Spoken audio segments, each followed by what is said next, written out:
Hello and welcome to Brain Injury Bites, a series of bite-sized podcasts helping brain injury survivors and their families and friends. My name's Ashwini and I'm a Senior Associate Solicitor at CFG Law. I act on behalf of clients who've sustained catastrophic injuries, including traumatic brain injuries. I'm also a Chair and Trustee of Headway Warrington, which is part of the National Headway UK charity, which helps support survivors of brain injuries as well as their families and friends and carers. I'm joined here by Brooke Trotter. Brooke, would you like to introduce yourself? Hi, my name's Brooke Trotter. I was run over in Manchester when I was a student in 2007, the 15th of May, 2 o'clock in the morning to be precise. And I've lived with the residual effects of the traumatic brain injury ever since. So this is a series of podcasts based around the experiences of sustaining a traumatic brain injury. And Brooke and I will be talking about his specific experiences and the advice that he can give for other people who might be going through a similar thing. We'll also be looking at what support can be given to those who are suffering the effects of a brain injury, as well as helpful hints and tips to family members.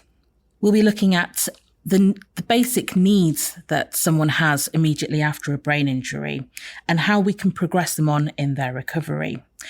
And a lot of our discussions will be centred around a concept known as Maslow's hierarchy of needs. For those of you who aren't necessarily aware of what this is, Maslow was a psychologist who devised a pyramid structure of a hierarchy of needs, starting at the very bottom with what a human being absolutely needs to survive, and then moving up through the different levels of this pyramid to achieve their full potential. So your basic level needs, for example, could be physiological. They could be the need for food, for rest, for shelter, but then also add on financial issues, love, belonging, esteem, and self-actualization. I'd like to start really by talking about Brooke's experiences, and particularly looking at the first few days, weeks of your brain injury, Brooke. Could you perhaps share with us what happened to you, what your story is? Yeah, it was a night out in Manchester as I was a student at the time, and it was just basically a normal student Monday night out, and we'd actually been to see a band. My friend was mates with these lads who were in this band. They were called the Cortinas. They've since become a lot more famous, but they were just a lads band at the time. So we've been to see them. It was Deansgate Locks area of Manchester, if you know that. I was walking home. I was walking down a street called Oxford Road, and I crossed over what is it's Chepstow Street, and I don't remember, I've no memory of this. There was a car coming towards us from the left-hand side. Witnesses say up to speeds of up to 50 miles an hour. He slammed his brakes on, he'd lost control of the car under braking, and the car had skidded. I'd made it over the road, and I'd made it to the pavement, but it skidded onto the pavement. He hit me from from my left-hand side. My head went straight through the windscreen. I was then obviously unconscious. So I find this quite lucky, really, because he'd driven off. Somebody obviously seen me phone the ambulance rather, and they obviously picked me up. Credit to North West Ambulance Service, because they picked me up. They took me to Manchester Royal Infirmary Hospital. I think that it's important to note how quickly you were treated at the scene. Thinking about what we call the golden hour, if you like, in terms of addressing a brain injury, a traumatic brain injury. Just talk us through that. I appreciate you won't necessarily have any memory yourself, but from what you've been told of that first hour, what happened to you? Yeah, it's pretty critical, is the first hour, because something that was famous at the time was a guy called Richard Hammond, who's present Top Gear. I don't know if anyone knows that, but he was driving a jet car along a runway in York, and he actually crashed the car, and he'd had a severe brain injury like me, but I think the difference is if you actually watch the video of that, the ambulance is there within seconds. What happened to me was your brain has been rattled about inside your skull, and your brain's like any other part of your body. It just, if it's injured, it starts to swell. You get something what's called intracranial pressure, which is the pressure inside the head building up basically, and the race is on to get that treated, and because there's nowhere for it to go. No, either. because there's nowhere for it to go. Yeah, and it obviously crushed itself inside. So kudos to the paramedics that treated me. They're called Luther and Jonathan, and I've met them, which was really Shout nice out for to me. Luther and Jonathan. Which is really nice for me because, from their professionalism, I don't know how long I was there, but obviously I was taken to hospital pretty quickly, judging by the state of what I've been able to recover to now. And I hate to use the term lucky because it really isn't, but in a way, in a sense, you were lucky that where your collision happened was actually relatively close to Manchester Royal. Yeah. So you were able to get to hospital within a fairly short time. Yeah, I was. Yeah, very. It's a funny word. It's a funny word, that lucky, isn't it? Yeah. That's something that people who've got a brain injury get told that a lot of that they're lucky, but it's not luck. It's not. But yeah, it's fortunate that I was in that situation and in Manchester really, because where they have such good. I was then passed on to what is now Salford Royal, but was then Hope Hospital, which are one of the leading neuro units in the country. So if I was in my hometown of Scarborough, then I would have had to have been airlifted to the nearest neuro unit, which is Leeds or Hull, and I would have been, that's your golden hour gone, isn't it? Yeah, so, it's time lost. Yeah. So no, the fact that you were able to get to your nearest major trauma centre pretty quickly has probably improved your outcomes. Yeah, what they did with me was obviously they have to let the pressure out, and it involves drilling a hole in your skull, and I had what's called a shunt in my head, like a little valve in my head, and that's the nearest to brain surgery that I've had. Yeah. And am I right in thinking that after that you were managed quite conservatively, as in they didn't perform any surgery on you, they just monitored you to see how you got on? Yeah, I didn't have. You see some people with like massive scars on the head because they've had like a large section of the skull removed. I didn't have that. I just had it's a little. I've got a little scar under my hairline, and it's an excuse to shave my head in the past. But that's all I've got. Obviously, when the collision occurred, you have no recollection of your the collision or what happened. There's something called the Glasgow Coma Scale, which monitors somebody's responses. Do you know what your Glasgow Coma Scale was? So Glasgow Coma Scale is a level, a scale of 3 to 15, I think. Yeah. So it's scored on 3 different things. I think it's so whether your eyes are open and whether you're sort of reacting to any visual prompts. So, and for each one of those, you can get the lowest you can get is 1 point. So I mean, I was the 3 on the Glasgow Coma Scale, which is actually as low as you can go. Yeah, gosh. So that's no response to really anything. No response to anything at all. No. Which is very serious, and I know that's often used as an indicator of the severity of a brain injury. So you were 3, and do you know if that rose? How long it took for that to rise? I don't know how long it took to rise. No, but I'm just aware of the paramedics got me there quickly, and I had really good care. So. And talk to us about the how your family found out. My mum was obviously at home in Scarborough, and which is like 115 miles away, I think. And she got a knock on the door at about 3:00 in the morning, I believe. And which obviously my dad used to work away in the Middle East, so she was alone in the house, and she was pretty, obviously terrified to see the police at the door. And he said that his son's been involved in a really serious accident, and he'd got the nurse that was caring for me on the phone. She spoke to my mum, and she'd said, just, you need to get here as quickly as possible. And something that's traumatized my mum ever since is she said, like, he is going to still be alive when I get there, isn't he? And she says, I can't promise you that, just get here as quickly as you can. And so, yeah, obviously she drove to Manchester. It's a pretty traumatic experience for my mum. My dad, he was in Azerbaijan at the time, and he said he'd got a call off my sister. He knew the time, what it would be in England back at that time of the day.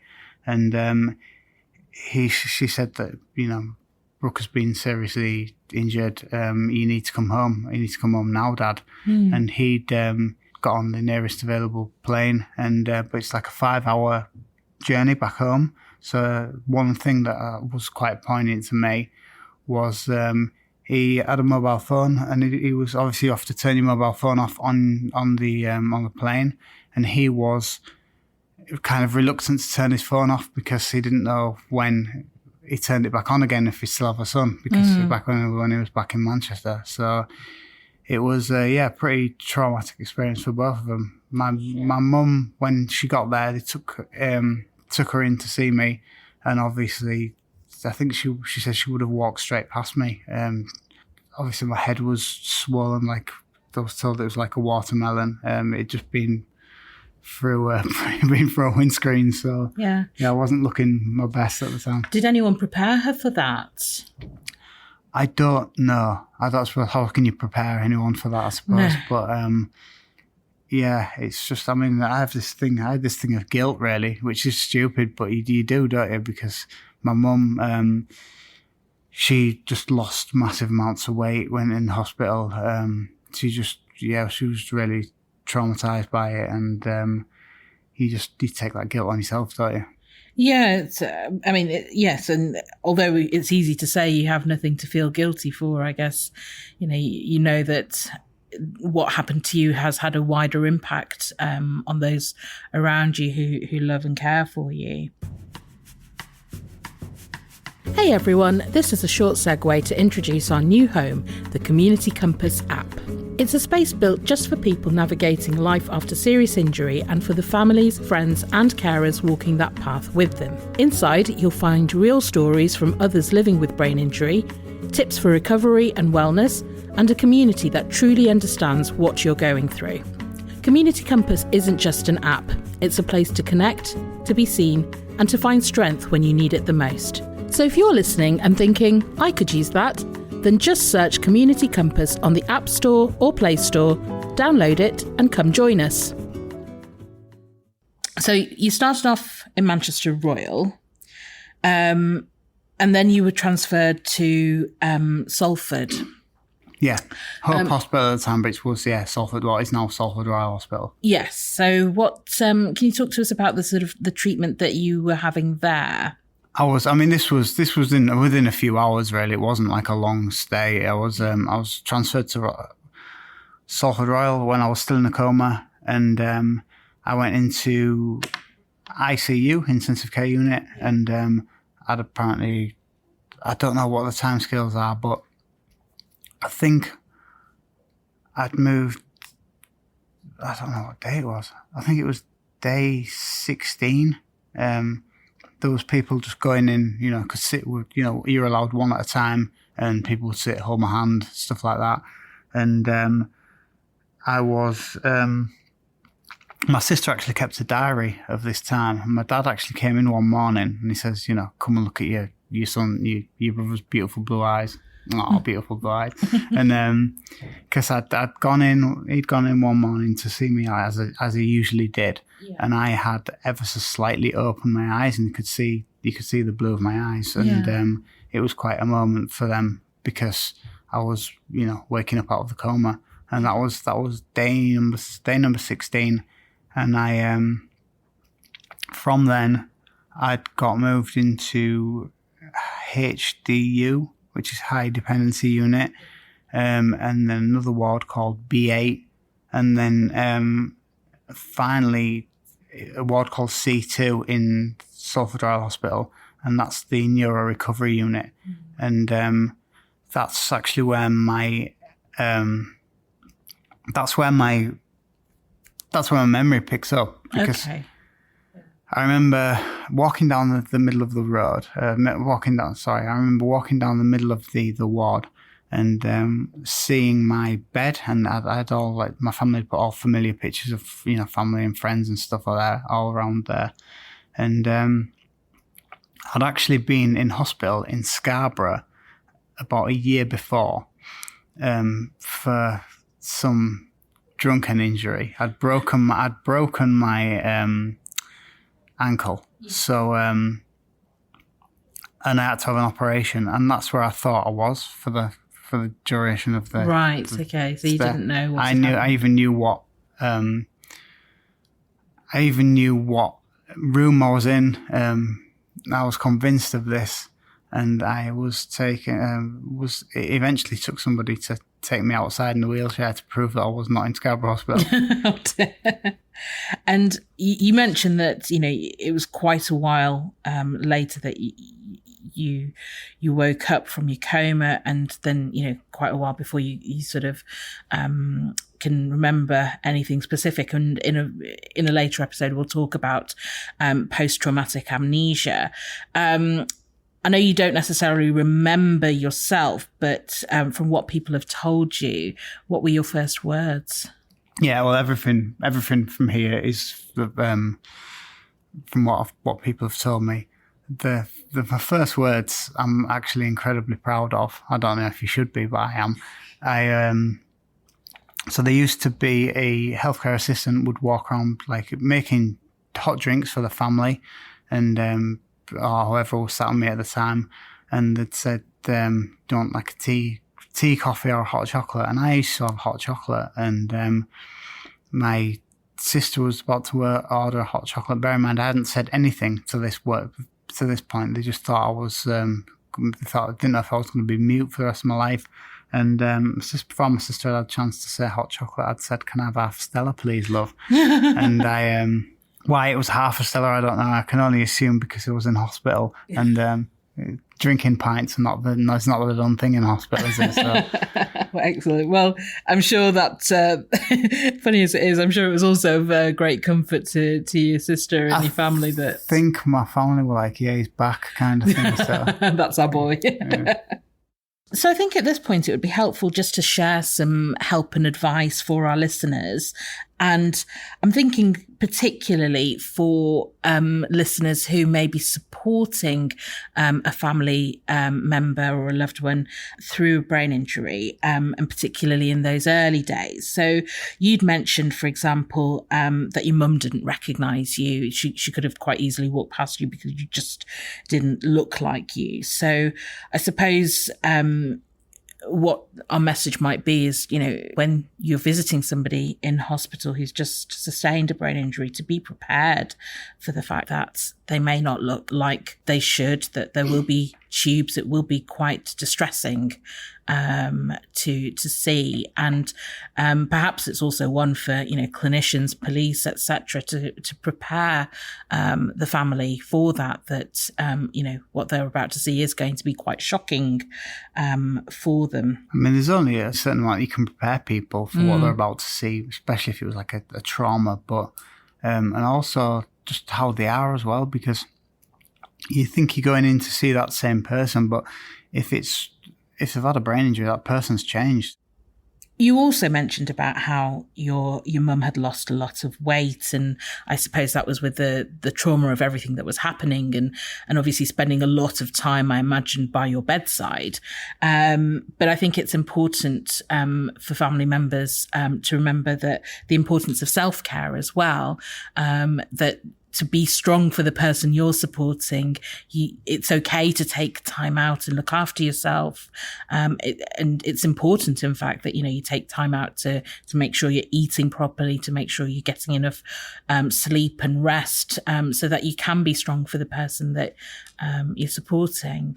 Yeah, I don't know if they'll get as much sleep and rest as they could do, but it's just certainly to look after yourself as much as you can. Yeah. And make sure you're eating is another thing, because if you although you don't feel like food, make sure you eat something. And because if you're not strong yourself, then you're not going to be able to give them the best care in the world, are you? No.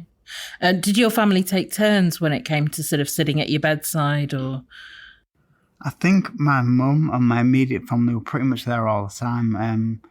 I had friends that come in to see me as well, but I think one thing where we're quite lucky, well, I suppose it only applies to us specifically as a family because we're from Scarborough. My sister actually lives in Manchester, so that my mum just basically moved into my sister's house for about 6 months. And they just had that as a base, and they were going to the hospital from the start of visiting time to the end of visiting time every day. Yeah. And that can also be quite a big impact if you're having to visit in a completely different town or city to where you live, and travel. You could be spending a lot of time traveling in and out, or spending a lot of money on accommodation nearby. And I'm sure there's support available. I believe the Salford Royal had accommodation there. I don't know how nice it was or what, but I know they stayed in those accommodations sometimes. Yeah. And I think it's also important to ask for help from people. In addition to family, of course, there'll be friends and wider members of the family that will be concerned and wondering how they can help to support you and your family. And I suppose it's being able to say, you know what, I need some help. Please, can you,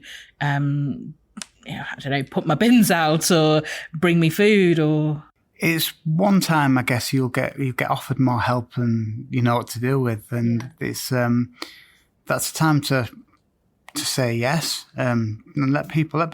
Because one, it'll make them feel better that they're doing something, and it's going to help you because they're helping you. And there's no shame in asking for that support at all. But I think as well, and this is something that I've come across quite recently, the importance of asking questions of the clinical team. Obviously, the clinical team, their top priority is trying to get you back on track and trying to do everything that they can to promote your recovery. But it's also important that they take the time to communicate what's going on with somebody who's been injured, and that the family understand what's going on, what to expect, what's going to happen next. I know recently I've been working with a client and his family, and the mother had no idea as to what was going on. I'm sure COVID restrictions possibly played into that a little bit, but nevertheless, she just had no contact from the clinical team for quite some time. I guess it's something that they're going to be dealing with every day, and they know like the back of the hand, isn't it? I mean, it's the families don't necessarily have a clue, so they have to start again with every new family. And it's sometimes it's also just that acceptance of, well, they're in hospital, they must be in the best possible hands, which is fine. But it's important to understand that, this is where we're up to, and this is what's going to happen next, just to prepare. Going back to that point we made earlier about being prepared for what's happening.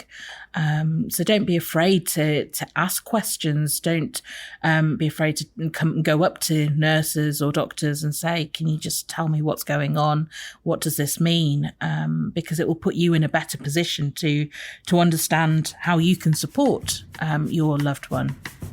Thanks for that, Brooke. That was really helpful and really interesting to hear about your story. So in the next episode, we'll be looking more in depth at the initial treatment that you had in hospital, your experiences whilst you were in hospital.